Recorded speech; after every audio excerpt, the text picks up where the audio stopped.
In 1981, in a small town in Ohio, Dave Waddington set up underneath a bar to squat 1,000 pounds. When the white lights came up, a new era had begun and a new standard had been set. Even though Dave's lift had been monumental, it was done at a local meet, and few people had the privilege to see it. The next time someone squatted 1,000 pounds, it would be the stuff legends are made of. In 1984, at the USPF National Championships, ironically being held in Ohio, Lee Moran would have the kind of day no lifter had ever had before him. He walked out with, I believe it was 953, and dumped it over his head, and it knocked him unconscious. The bar hit him in the back of the head, knocked him unconscious.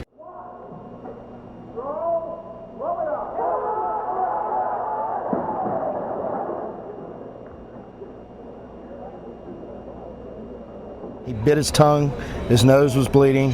They brought him to with ammonia. He came back, smoked it on his second attempt. What he went through to do his 1,000-pound squat, it is ungodly. I believe it was the first 1,000-pound squat done at a major meet. And there was about 5,000 or 6,000 people out in the audience, believe it or not. Back then, we didn't use the extra long bars.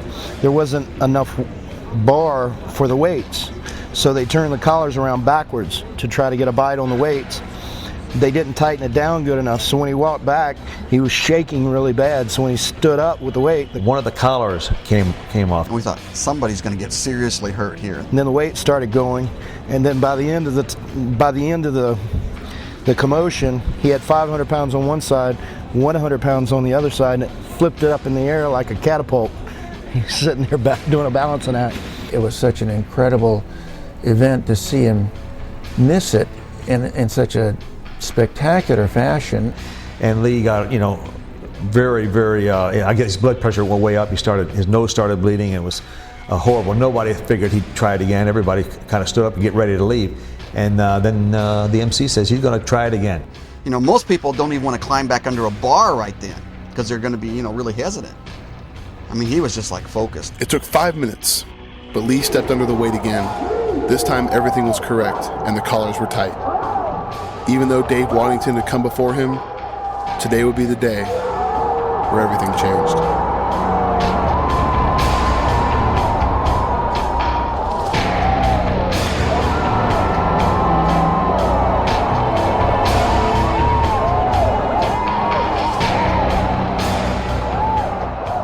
It was amazing. He got it. It was not a hard lift. He just came right up with it. Came back and smoked it.